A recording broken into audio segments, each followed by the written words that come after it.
So I'm David Brenneman. I'm Director of Collections and Exhibitions, also Francis B. Bunzel Family Curator of European Art at the High Museum. And it was also my pleasure, a great pleasure and honor to be the Managing Curator for Salvador Dali, The Late Work. And that means that I worked hand in hand with Elliott King. You know, we were sort of like the Starsky and Hutch of the exhibition, and it really wasn't quite that exciting. Although there were exciting moments, and I worked very closely with and got to know Elliott King, who is our guest curator, as I mentioned. Elliott is, just to tell you a little bit about him, is currently a lecturer in modern European art at the University of Colorado at Colorado Springs. And he is, of course, a specialist in the work of Salvador Dali, his late work, his later career. He's lectured widely on various aspects of Dali's life and art. He worked on the extensive 2004 centenary retrospective of Dali at the Philadelphia Art Museum, which I think drew almost 400,000 visitors. We can only hope that our exhibition will draw as many. He's lectured at Harvard, at Cambridge, National Gallery of Victoria in Melbourne, Australia, and elsewhere. In fact, when I asked Elliott to come to Atlanta to speak with us about helping to organize this exhibition, he had just come back from Australia. And he said, well, you know, I've just gotten back from Australia. You know, I'd asked him about a specific date. And so I said, well, how about the next day? And so Elliott, being young and resilient, hoofed it out to Atlanta, and our partnership began. In terms of publications, at some point, maybe we can show you the catalog for this exhibition. It's a really beautiful catalog. Elliott was the major author and wrote a really, I would say, groundbreaking essay on the subject of late Dali. And he also is the author of a 2007 catalog, Dali in Film, which accompanied the exhibition, Dali in Film, which appeared at MoMA, at the Tate, and also at the museum, the Dali Museum in St. Petersburg, Florida. What can I say? Elliott is a terrific person. I have to say, one of the things that I mentioned to him at the opening earlier last week was that Elliott exhibits many qualities, some of which I think you'll get from his presentation. But one of them is that he's a great travel buddy, and in terms of curatorial work, that's important because we do a lot of traveling when we organize exhibitions. But without further ado, let me introduce to you Elliott King.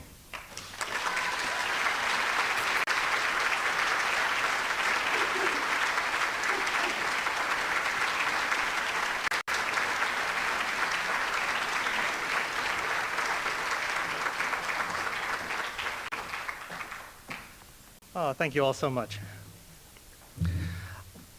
I don't think I've probably ever used the word psyched so much as I have in the last 3 weeks, but I am so psyched for this show. I'm really sort of bowled over by it all. The presentation, well, first let me just thank everybody involved. The High Museum has really been terrific to work with. I'll talk a little bit about how we actually put this show together in time, but David was also an excellent traveling companion for myself. We had great adventures and misadventures around Europe putting everything together. And really the High has just been so great putting it all together. All of our lenders have been very supportive. We have great support from the Fundacio Gala Salvador Dali in Figueras, the Dali Museum in St. Pete, with all of our dear docents here in the first couple rows.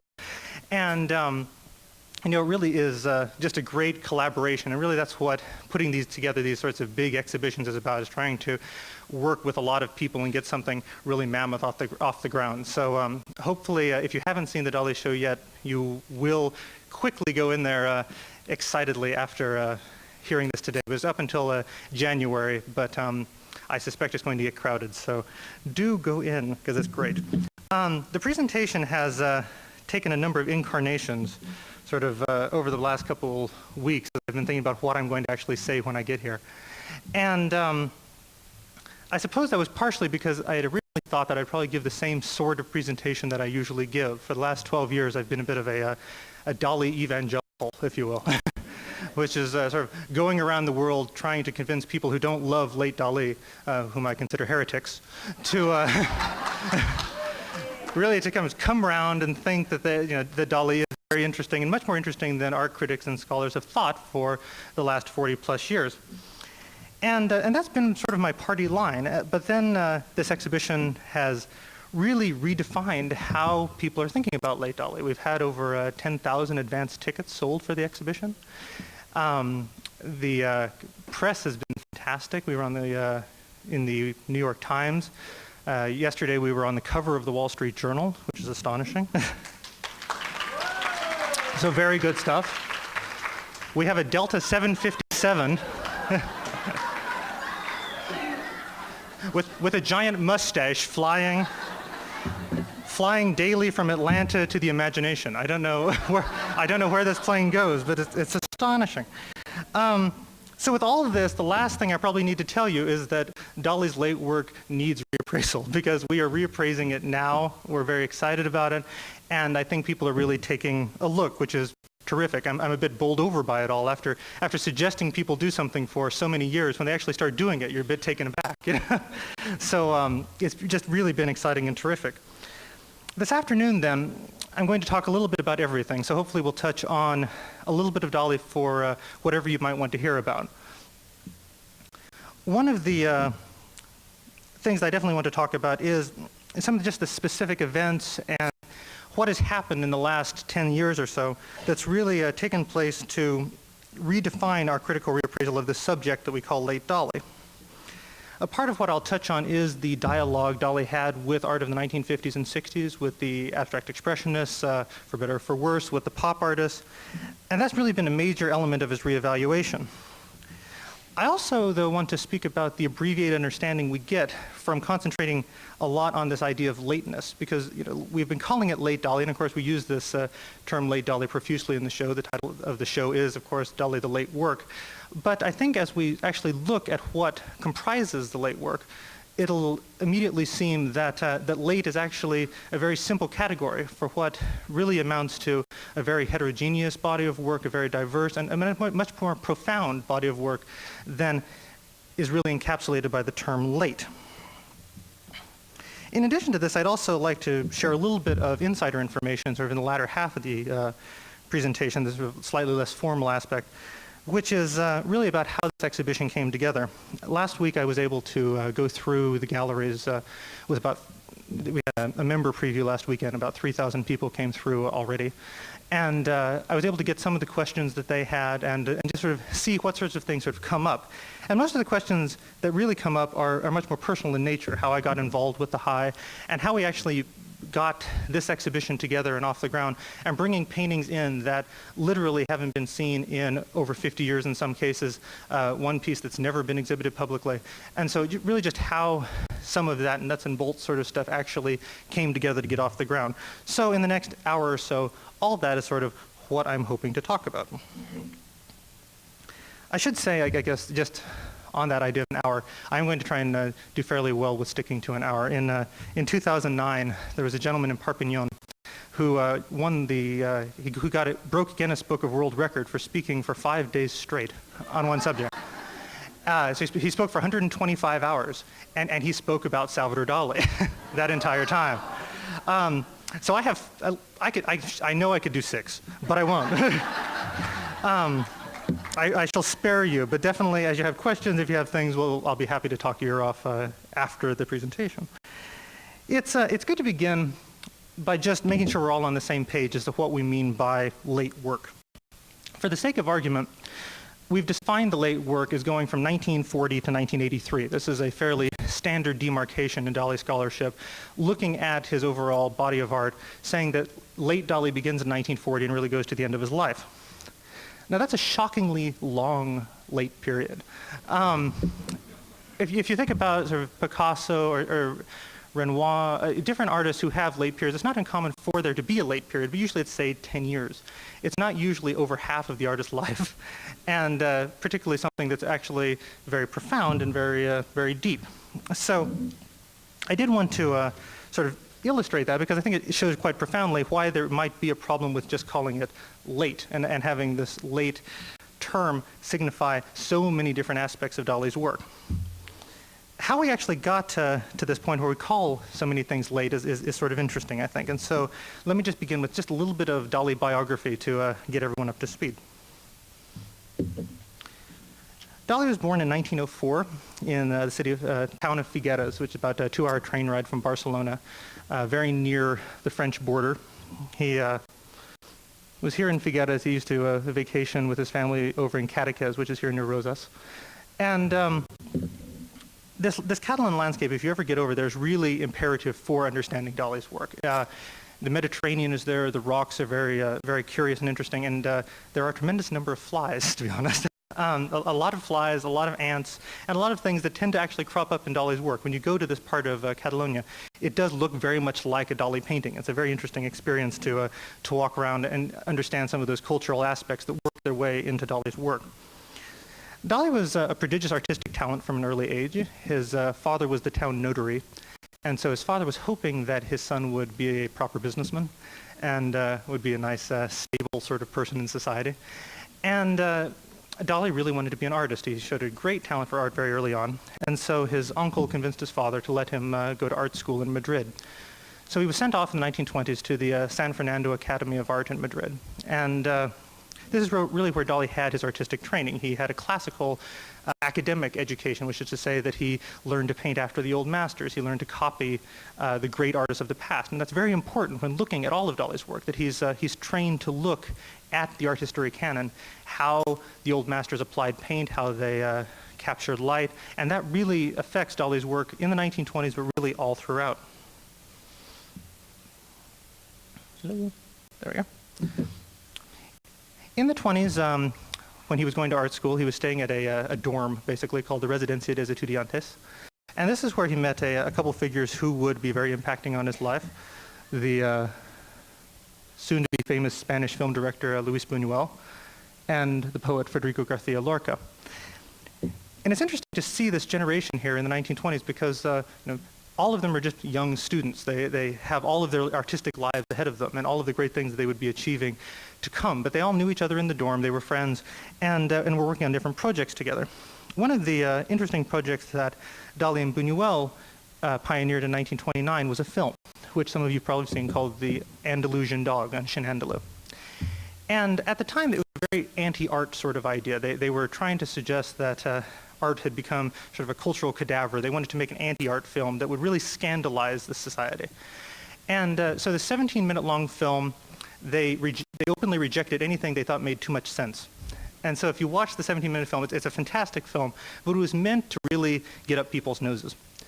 And so much so that when Louis Buñuel went to the opening of the film in Paris, he kept rocks in his pockets in case the audience revolted. He could throw rocks at them and get away. And sort of to their great disappointment, the film was a huge hit. The Paris Society loved it, and it attracted the attention of a particular group in Paris called the Surrealists. Oops. Now, the Surrealists were an intellectual group in Paris. They started in 1924. It was originally a poetry group. It was a group of writers, and their intent was to get access to the subconscious. They wanted to see how one created when they are freed of the ideas and sort of structures of society. And when they saw in Shenandoah, they thought, Dali is very interesting. We should invite him up to Paris to become a surrealist. And so they sent a convoy down to Cadaqués to invite him up to Paris. One of the people who was in that convoy actually was Gala Eloire. She was married to the surrealist poet Paul Eloire. And when the group went down to Spain, Dali and Gala fell in love, and Gala stayed and ended up marrying Dali in 1934 and staying his wife until her death in 1982.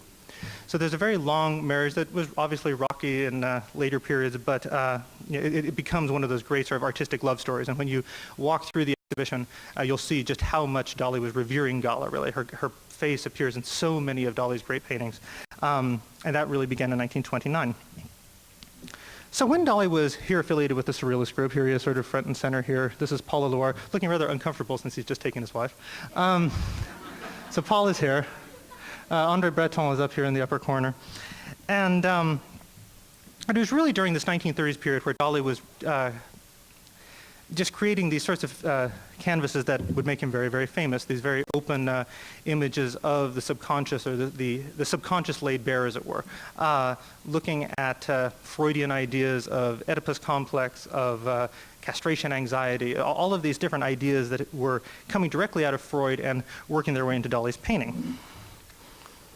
Now, this was going on for pretty much all of the 1930s. Dali had various major rifts with the Surrealists, particularly from 1934 onwards. But all through the 30s, Dali was getting progressively more famous. His painting, The Persistence of Memory, the 8.5 by 11-inch canvas of the soft watches, it's very famous in the Museum of Modern Art. Julian Levy, a gallerist in New York, had purchased that painting for $250. And brought it back to America and toured it extensively. So by the time Dali actually got here in the mid-30s, he was very famous because of that painting. In 1936, he was on the cover of Time magazine at the age of 32. So he was really a huge rising star, and everyone who knew about Surrealism tended to associate it with Dali, which really upset the Surrealists quite a lot.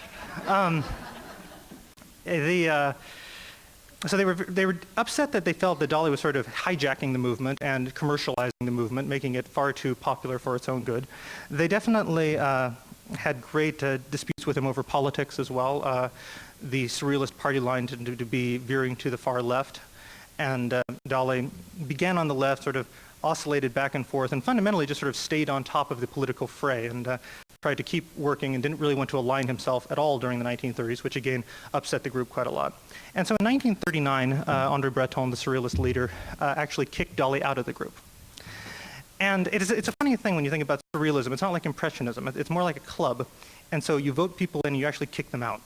And so Dali got kicked out of Surrealism in 1939, which was obviously a major change in his life anyway, but then the same way not so much, because he was more or less synonymous with Surrealism by then. And he sort of took this fame and this notoriety, this association with Surrealism, and took it international. In 1940, he moved to America. This is a photo of Dali and Gala arriving in New York in 1940. And sort of pursuing fame, fortune, the projection of Surrealism as himself. And in 1941, made sort of a stunning announcement that he had forsaken Surrealism and now become a classic painter, what he called classic.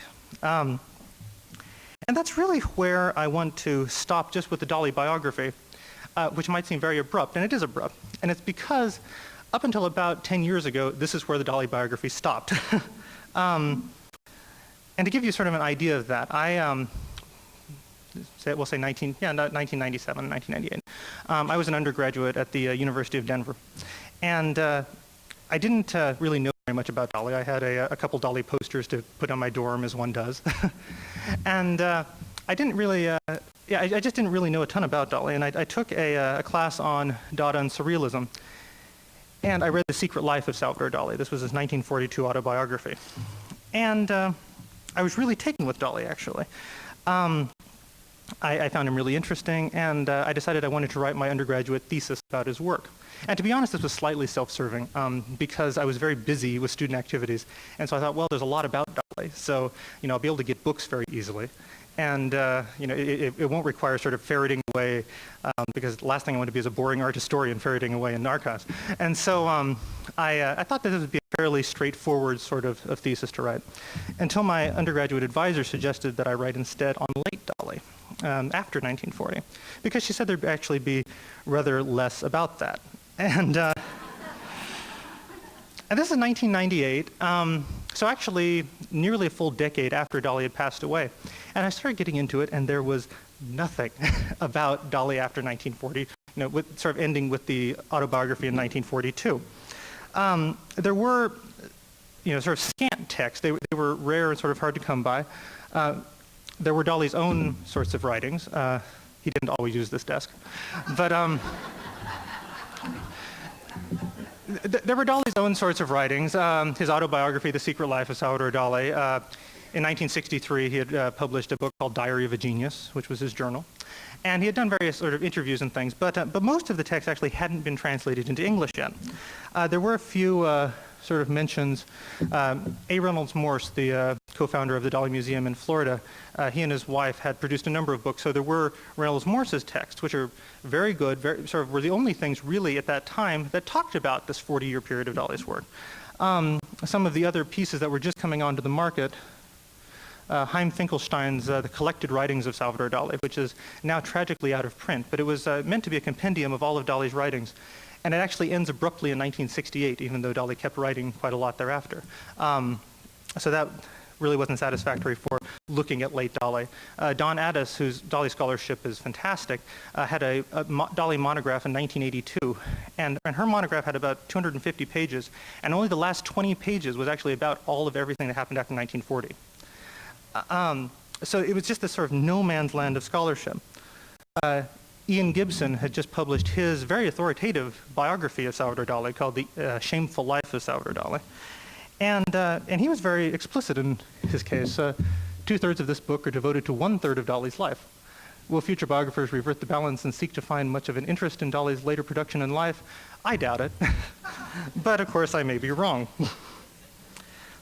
It was a very curious position to be in, actually. And so it was just sort of like Dali's life stopped in 1940, sort of like he died in 1940.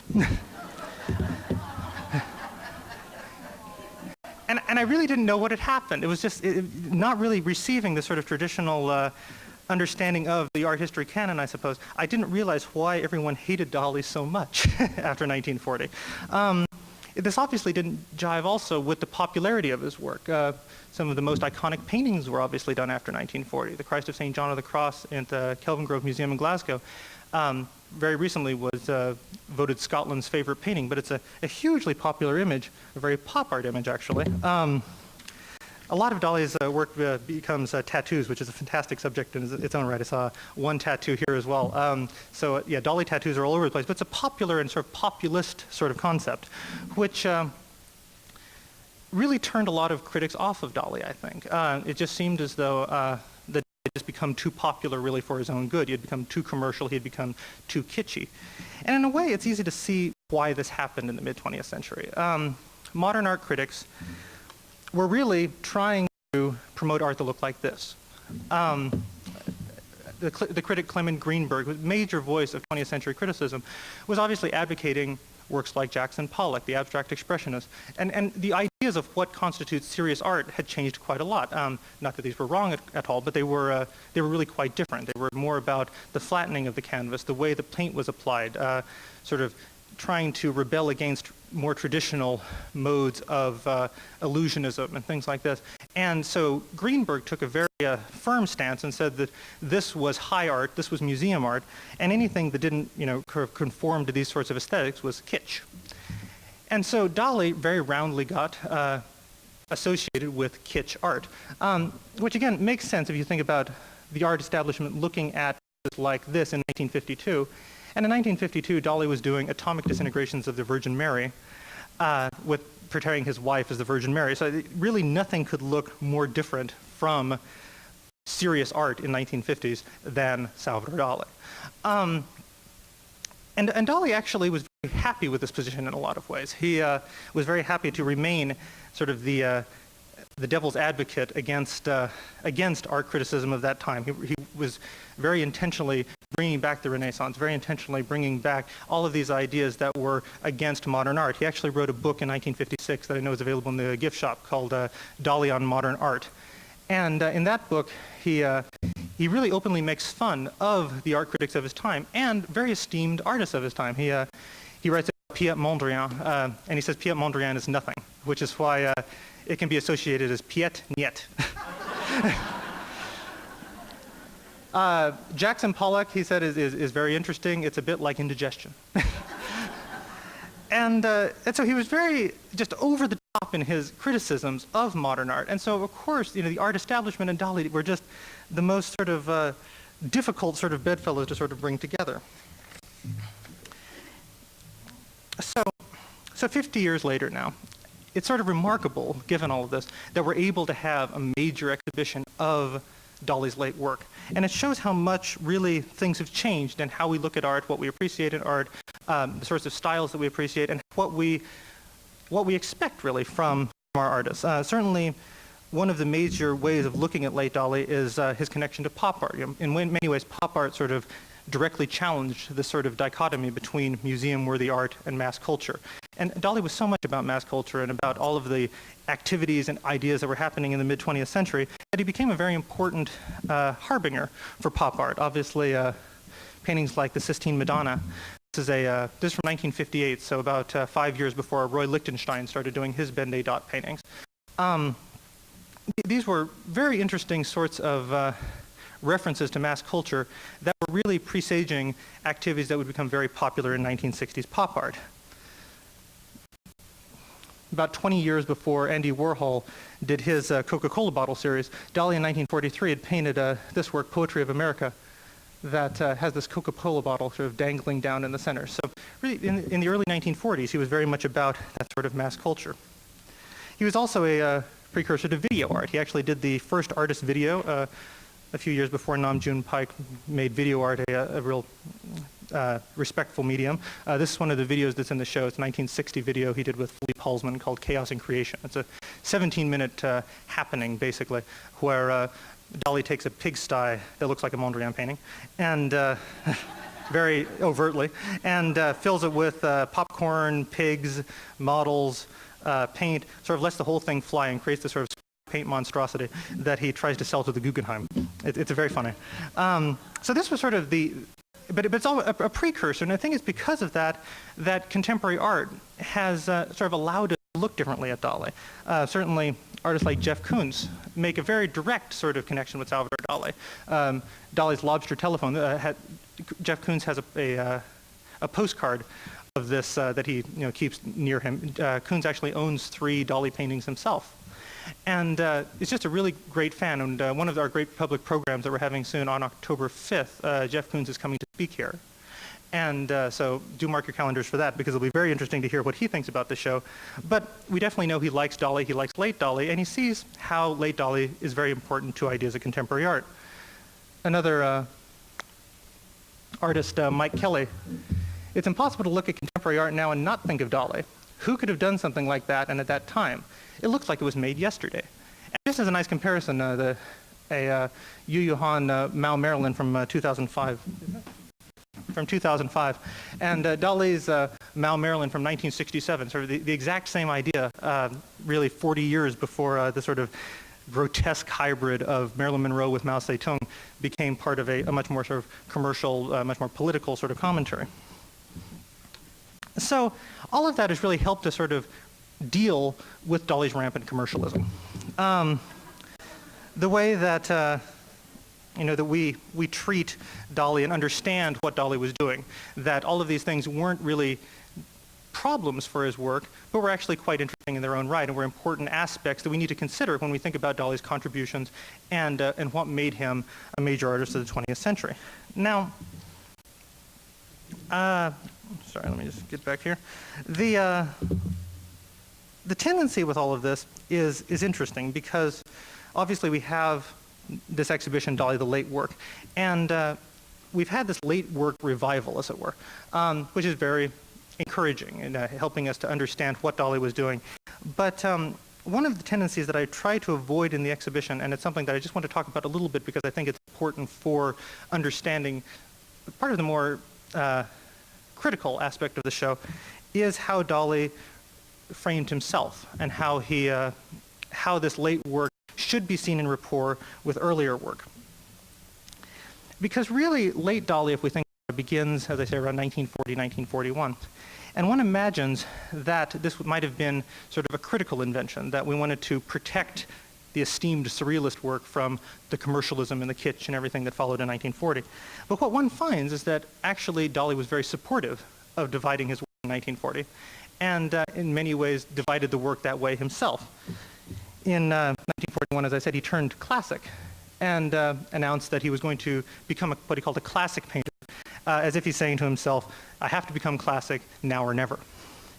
So when I was trying to understand late Dali, I suppose one of the first things that I did was try to understand where it actually begins. And I thought, well, 1941 is the classic show, so that must be a really significant rupture in Dali's work to define him from going from surrealist to classic. And so I investigated that, and as I'll show you in a second, there's a great continuity there, so much so that I don't really see why we begin late Dali in 1941. Same thing when he moves to America. I mean, the changes between 39 and 41 are rather scant. And we take it back farther and farther, and soon we realize that actually all of Dali looks rather similar. To call it late Dali after 1940 is slightly, it's chronological, but it isn't altogether helpful because there isn't a huge change that happens. Just to illustrate that, I wanted to compare just briefly his exhibitions in 1939 and 1941. And I picked these because in 1939, this was his last Surrealist exhibition when he was still an official member of the Surrealist group. And then in 1941, he announces that he's no longer Surrealist and instead he's Classic. And so one imagines that there to be a huge shift between the Surrealism exhibition in 39 and the Classic exhibition in 41. So let's just sort of see what we get. This is from 1939 exhibitions. This is a very typical sort of Dali double image. He had pioneered double images in the 1930s. And you have the Mediterranean Sea that sort of dips down and makes a fruit dish here on a table.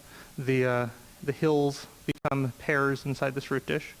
And the mountain range creates a shadow that becomes a table. So it's a Mediterranean landscape, but also it's a table with a bowl of fruit.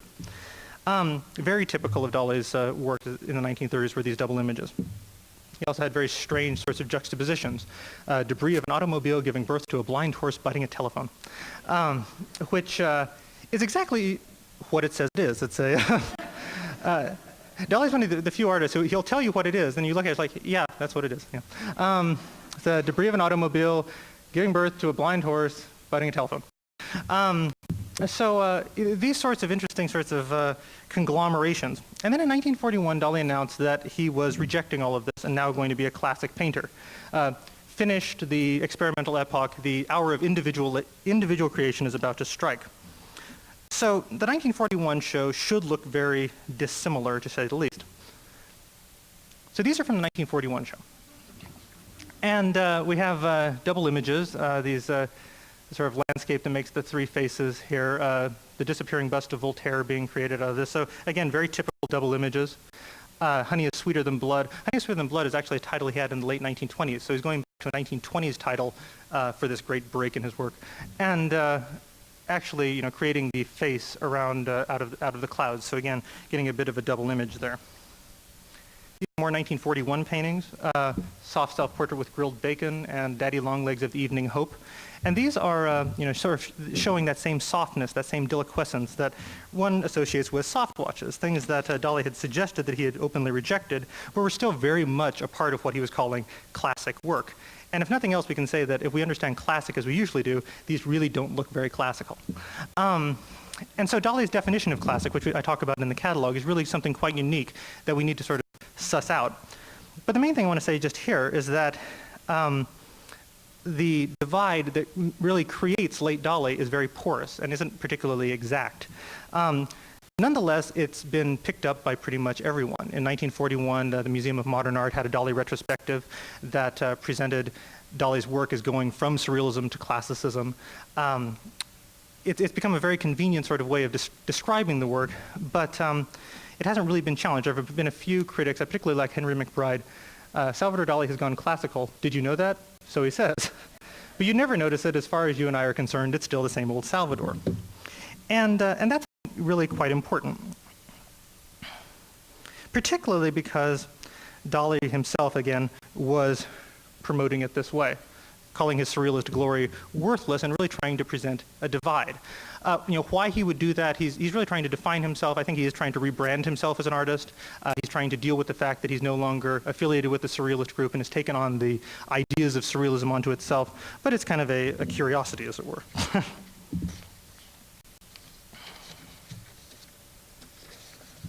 So, just looking at something like The Secret Life. The Secret Life is full of these sort of strange memories and stories. The first chapter is devoted to his memories inside the womb. So it's not a completely accurate take on Dali's autobiography, to say the least. But what's sort of interesting here is not so much the fact of The Secret Life, but the myth of The Secret Life, the story that Dali wants to encourage, and that is that he had abandoned surrealism, he had moved away from this destruction of his past to become what he was calling a classic painter.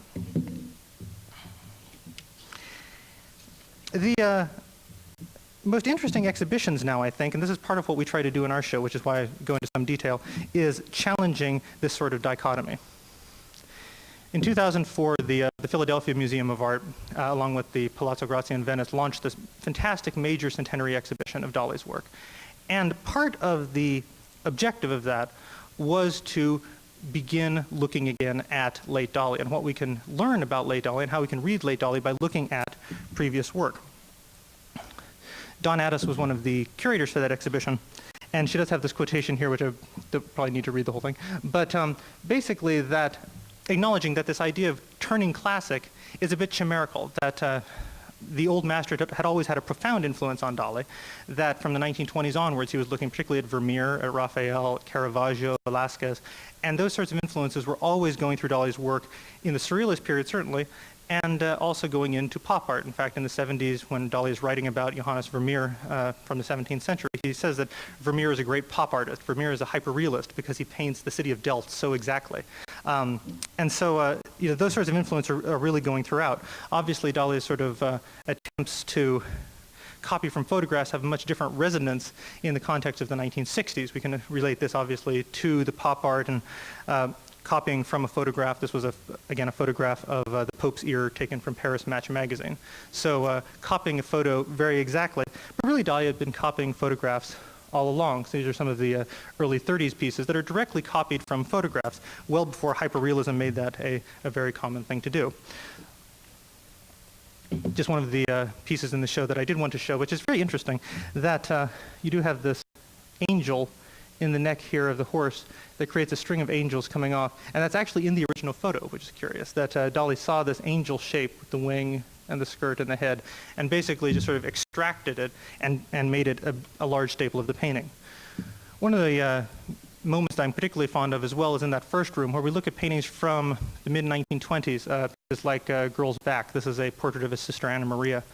And think about how he's looking at Vermeer, how he's looking at the old masters, and still very much cognizant of the old masters in the 1950s.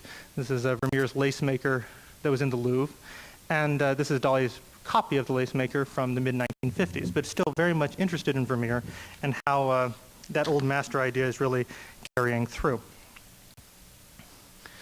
So all this, I think, is pretty foundational, I suppose, for how we appreciate all of the different galleries in the late work. The first gallery is rather dense. It shows works from the 40s through the 50s, and actually from the 20s through the 50s.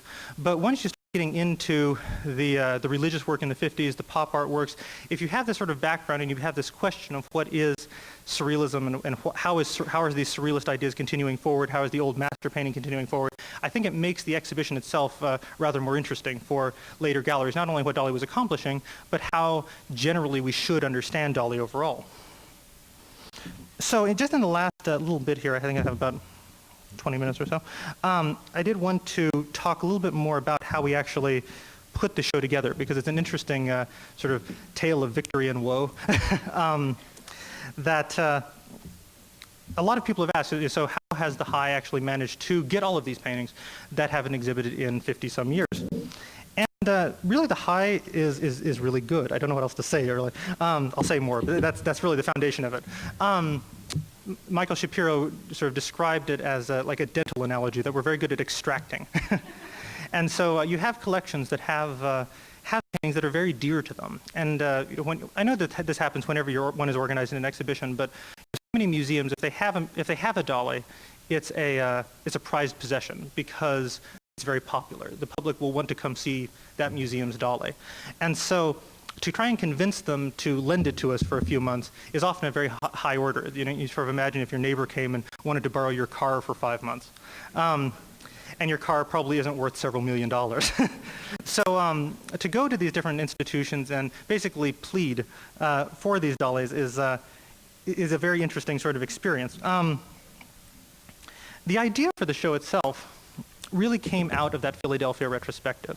In 2005, there was a symposium called the Dali Renaissance, organized by the Philadelphia Museum. I was part of that colloquium. That was basically an international symposium trying to investigate how Dali's work had changed after 1940 and how we should understand Dali after 1940. The High Museum had seen the proceedings from this conference published in 2007, and realized that there was a great potential for an exhibition there. And so they went down to the Dali Museum in St. Pete and explained that they wanted to do a big Dali show and tried to get their partnership from the very beginning. And the Dali Museum was very kind, was very excited, and agreed to lend a number of works to the show. We ended up getting 11 paintings from the Dali Museum, as well as a number of objects and different sorts of really great loans that have helped us out a lot. So we had, from the very beginning, a great sort of nexus. There were some interesting sorts of questions, though, because we knew we wanted to do a Dali show. Usually, when you do an exhibition, you plan it about 3 years in advance. That's a sort of a normal timeline. The Dali Museum, as some of you may know, is opening up their new building in January 2011. And so they need all of their paintings back by January 2011. And so the problem was basically, we either need to do it now or we need to wait for 5 years from now. So it's sort of now or never. If we want to try and do a Dali exhibition and get the St. Pete loans involved, we need to act fast. So rather than having 3 years of lag time to put this whole thing together, we had a year. And that's an interesting sort of problem as well, because when you start going to different museums and saying that you want to borrow their Dali next year, they're surprised. And they say, oh, are you really that fast? And yes, that's fast. And also, a number of exhibitions have already probably come and asked for that Dali already. So a number of the paintings that we hoped to get actually at the very beginning, so the paintings that I thought would be not great challenges ended up either being unavailable or tremendous challenges because it was only a year out. So we went to the Met. We asked for, well, first we asked for, Corpus hypercubicus. And Corpus hypercubicus cannot be lent because it's part of what's called the Chester Dale bequest. Chester Dale, when he gave the painting, along with when he gave the Last Supper to the National Gallery in Washington, D.C., had various stipulations, one of which was that the painting cannot be lent outside the show. So we couldn't get Corpus hypercubicus. We pleaded for the Sistine Madonna, and they said, well, it's delicate, we'll have to see, we'll try, don't hold your breath. Don't hold your breath is actually a quote, which is funny. And so we gave it a go, and we held our breath. We started going around to other exhibition or other collections as well. I was very hopeful for the Yaps collection in Mexico City because they had stunning Dalis, and they're very generous lenders. And so I thought, we have a pretty good in with the Yaps collection. Unfortunately, they were sending all of their Dalis to an exhibition in Paris already, and so we weren't able to get any Dalis from them.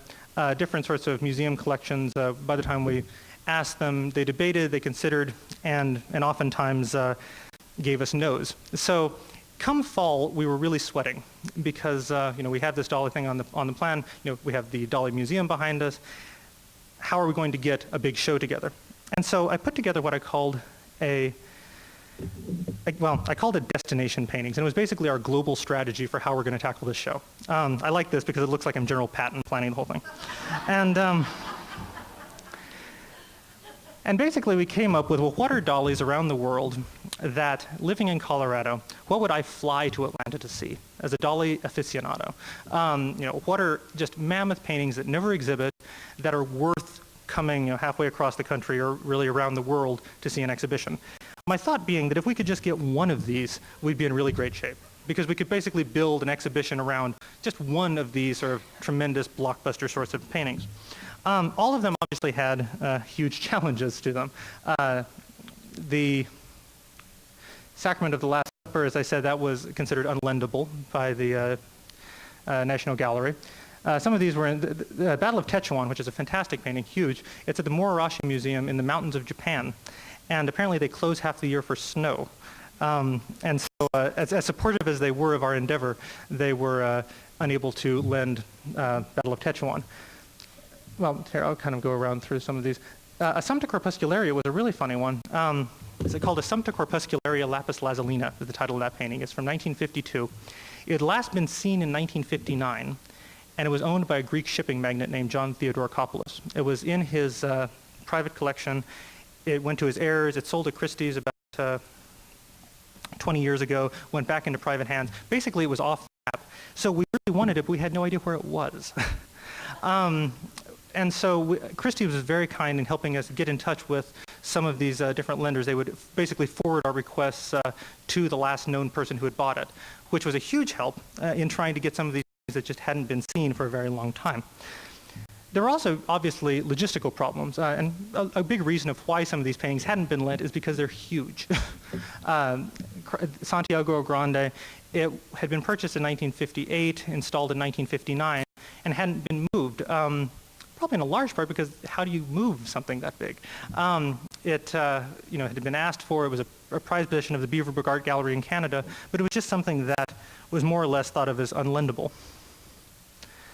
This great painting, Tuna Fishing, from the Ricard Foundation. This was something that I really, really wanted to get, and I keep thinking of my tuna fishing. This is my tuna that got away, because I love this painting, and you can see it's enormous. It's from the late 1960s, and it's on an island in a castle off the coast of France. So it's very hard to get to.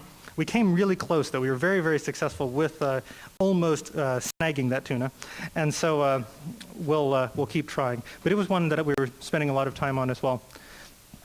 We had a lot of hope for the Christ of St. John of the Cross at the Kelvin Grove Museum, and basically it was hope almost unfounded because everyone said, you're never going to get that painting.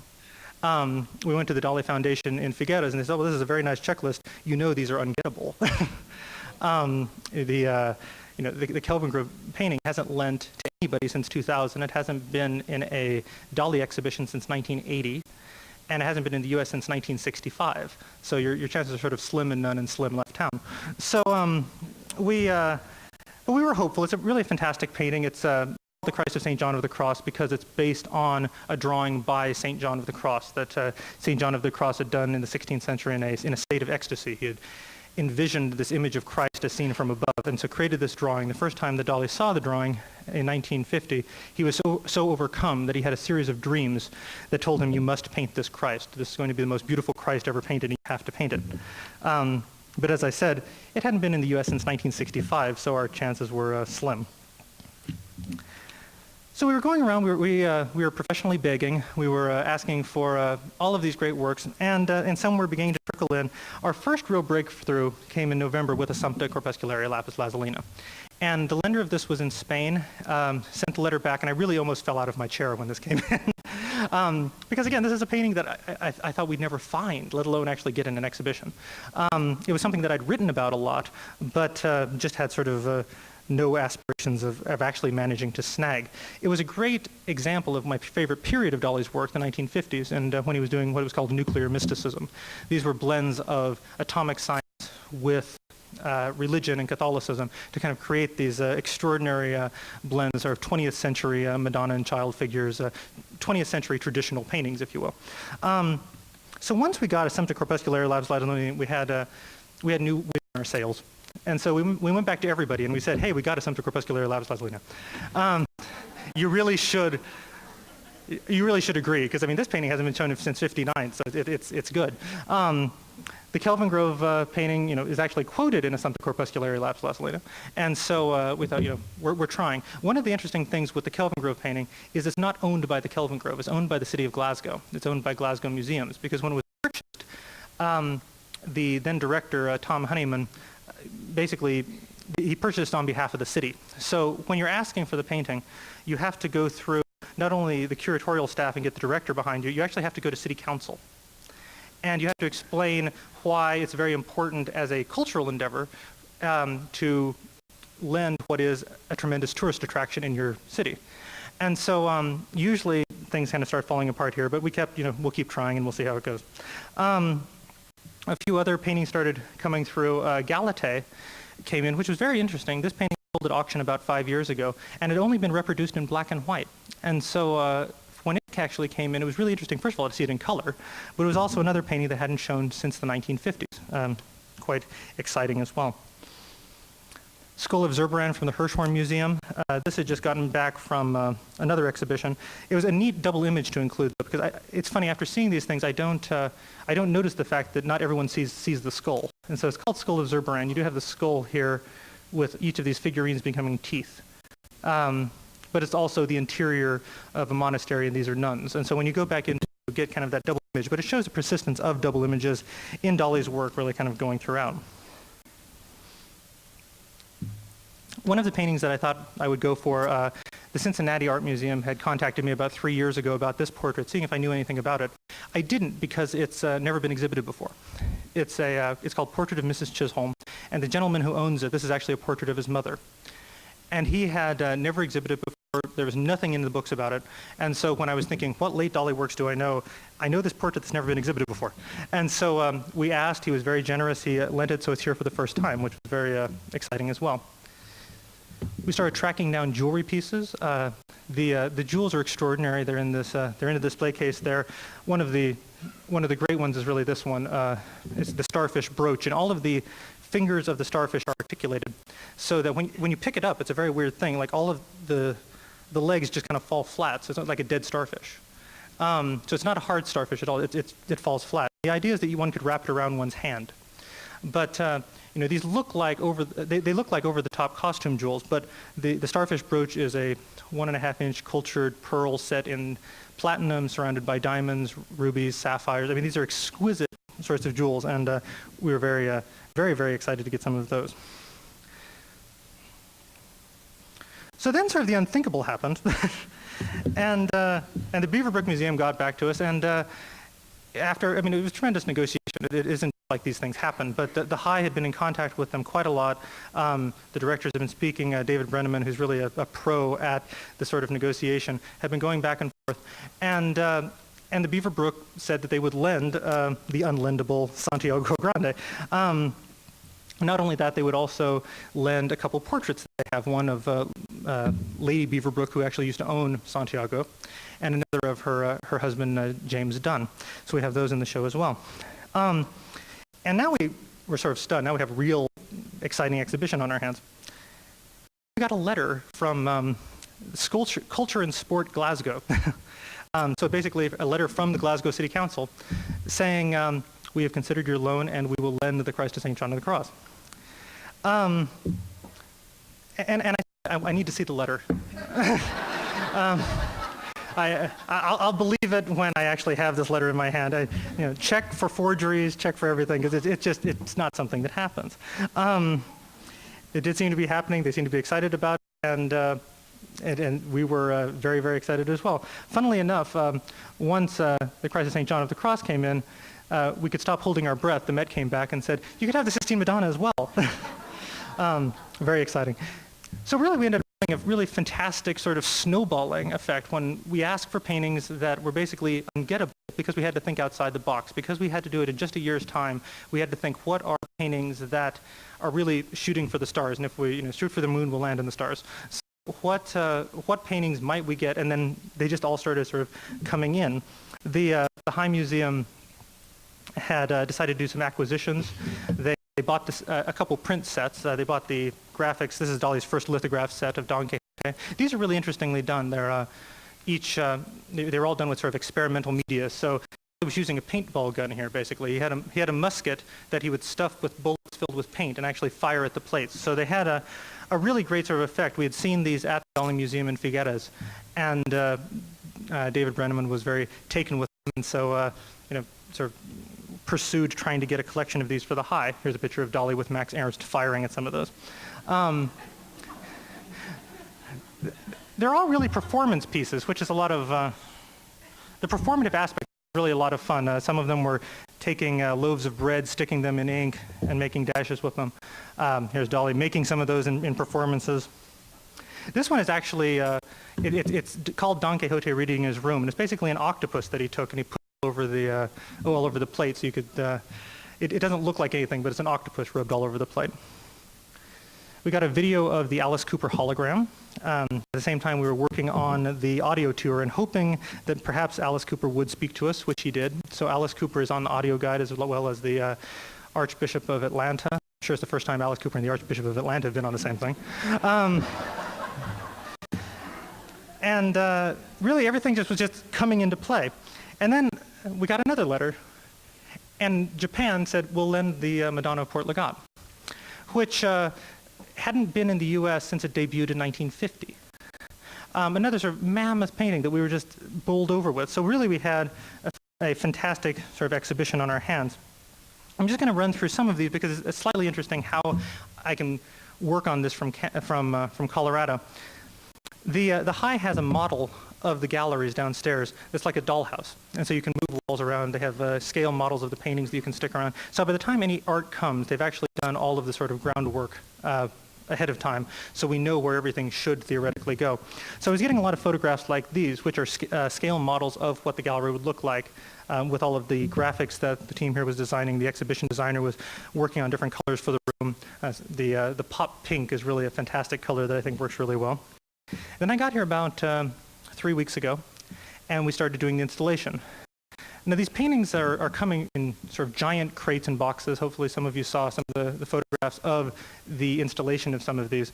And this is Santiago coming. It was such a large painting, we actually had to close off the street behind the museum and lift it off the truck with a crane and bring it in by the freight elevator. It was in about a 600-pound wooden box that we then were able to open up this and find this fantastic object. These are just a couple of the installation photographs. It was just fascinating. It's like Christmas when you, somebody on Twitter said Elliott King is like a kid in a candy store. And I know it's true because I'm seeing all these things. You're just opening up boxes and seeing these fantastic paintings that I've read about and studied for so long. Just thrilling to actually get these, see them in the flesh and see them hanging in the galleries. The installation, I just have a couple of images of these sorts of installations because we have a terrific group of art handlers, of lighting experts, make sure everything is done very safely, sort of using cranes to put some of these mammoth sorts of paintings on the wall. Installation of the Christ of St. John of the Cross there. So, I wasn't sure how much time I'd have, and so I probably have about 3 minutes, 5 minutes before things start getting dicey, and you start throwing things, and I have to throw rocks at you to get away. And so I'm just going to go through a couple of things that are some of the frequently asked questions I've had walking through the galleries. One of them is, what is this painting about? This is called Phosphine. It's from 1979, and it doesn't work in reproduction. And to be totally honest, I actually just figured out this painting about a week ago. It's coming from the Sophia. It's a very late painting, and there is a very faint portrait of a figure here in the center, if you look for the face when you walk through. And what's interesting about it, though, is I was sitting in the gallery looking at it, and if you concentrate on these blue and yellow spirals that go around the painting, and then move your eyes into the center of the white, the imprint of the spirals sort of continues. So you get sort of the faint impression, the ghostly impression of those spirals on your retina. And Dali was interested in what he called phosphate angel, or phosphine angel, where you would close your eyes and press against your eyes, and you would see sort of spots and stains, and just sort of seeing these sorts of colors and curious shapes. So this is very much an op art sort of object. It's actually playing with vision, saying how the eye sees something that isn't there due to sort of rudimentary visual effects. And so that's actually what the painting is about, and it's kind of neat to see it because, as I say, it doesn't really work very well in reproductions. You actually have to do it in the gallery and look at the painting itself. Just touching on what is happening with this abstract area here. Very often, obviously, Dali's work is sort of photorealistic, but there is a lot of nods to abstract expressionism, even though he was calling it indigestion. He's still trying to take a lot of those sorts of subjects and envelop them into what he's calling classical painting. And part of his point was that he'd actually been doing abstract expressionism all along. It just didn't look like it. Considering a painting like this one, this isn't in the show, but it's a really tiny painting called Forgotten Horizon. It's about this big. And the figure I want to show is this one here, who is probably half an inch tall. You know, Dali worked on a tremendously small scale. Even when he's doing some of these very big paintings, he's doing very, very tiny details. Sometimes he's using a brush with only one hair to paint these sorts of masterful little details. So if we blow up that figure, it looks like this. Again, this is about half an inch tall. And you can see the sort of wild sort of, the way that the brush comes out. And Dali's point was if you take any sort of figurative painting and you keep going into the details and the details, it ultimately looks like an abstract painting. So abstraction is very interesting, but it's only interesting insofar as it creates a figurative work of art or creates a more traditional work of art. This was part of his interest in Ernest Messinier, late 19th century academic painter. And he said if you look at the grass in a painting like Friedland, 1807, it looks like a Pollock. And you know, so Pollock is interesting, but Messinier was doing it 100 years earlier, so yeah. And actually, it's that same sort of spirit that's behind a painting like this, the 50 abstract paintings that we have in the last gallery, where if you look at any of these paintings very closely, any one of them is meant to be a single abstract work of art. And as you keep kind of going out and going out, you see more and more until it creates the head of the Bengal tiger overall. Now, I did, let's see, I'm going to go through this next bit just kind of quickly, mainly because I don't have time here. But if you want to know about what a rhinoceros horn is like, okay, I'll do it real quick. Do you want to do the rhinoceros horn in Q&A or now? Yeah. Now. Now, okay. It won't be very long. Okay, because people are saying, why is there a rhinoceros horn everywhere? So the rhinoceros horn starts out in the Madonna of Port Legat from 1950. It's here in the bottom corner. And this was one of Dali's patrons, the millionaire Arturo Lopez Wilshaw, had given him a cane that had a rhinoceros horn shaped.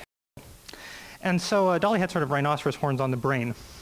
Then when he was painting this work, Assumpta Corpuscularia, he was painting the interior of the crucifixion and realized he was doing all of these sorts of curves when he was painting it, which reminded him of rhinoceros horns. And he realized that actually he'd been painting rhinoceros horns the whole time. It was basically a very simple way of creating imagery were to do rhinoceros horns.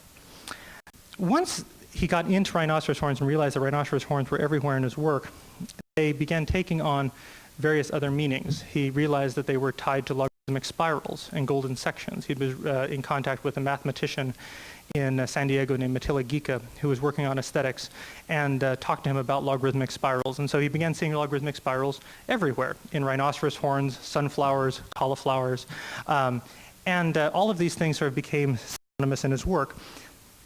So much so that when he was on the CBS morning show, he did a sort of a whole presentation with cauliflowers in a logarithmic spiral, rhinoceros horns, lace maker inside the cauliflower. Everything was built around this shape of a rhinoceros horn. Then Dali made this very great leap between rhinoceros horns and unicorns, because he learned that unicorn mythology was possibly inspired by the rhinoceros horn, since both are animals with large horns on the front of their head.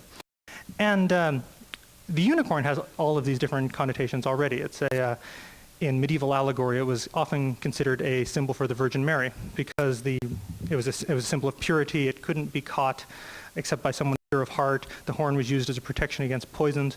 And so the unicorn became a symbol for Virgin Mary. And Dali reasoned that, well, if the rhinoceros horn inspired the unicorn, then the rhinoceros must also be a symbol of the Virgin Mary. And so when you get to all of these images of heaven in Dali's works, they're surrounded by rhinoceros horns all along the edges here. There are rhinoceros horn shapes that pop up really, really everywhere. This is one of his illustrations for Divine Comedy. This is Paradise. And again, these figures are just made up of all these sorts of swirling rhinoceros horns. So you'll have to look for that when you go back.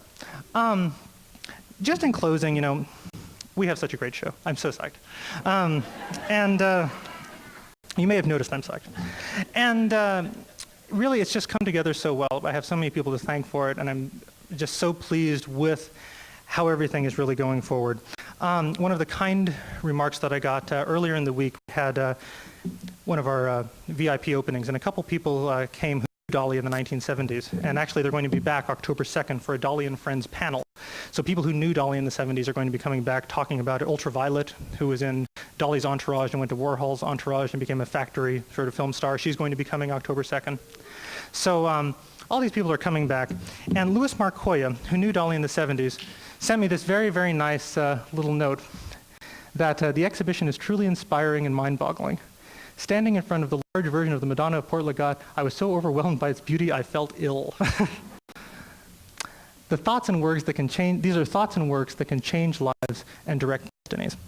And definitely, you know, that's an over-the-top sort of compliment. I'm very flattered by it. But, I mean, it's that hyperbole that Dali inspires. And, you know, when you're going to the exhibition, you can think of Dali in so many different ways. You can think of him as a genius, as a great draftsman, as a monster, as a charlatan, as a pop cultural figure. All of these things, you can bring almost any sort of idea of Dali you want to the exhibition. But really, when you get in front of some of these paintings, particularly when you stand in this gallery and you have Santiago Grande in front of you, and on the right is the big Madonna of Port Legat, and on the left is the Christ of St. John of the Cross. And these paintings are just all right there. I think that one appreciates why Dali considered these some of his most important works, why Dali felt that these were really going to be the paintings that would solidify his reputation as a great old master of the 20th century, and why in Dali's own time, as some still say today, he was still known as the divine Dalí. Thank you very much.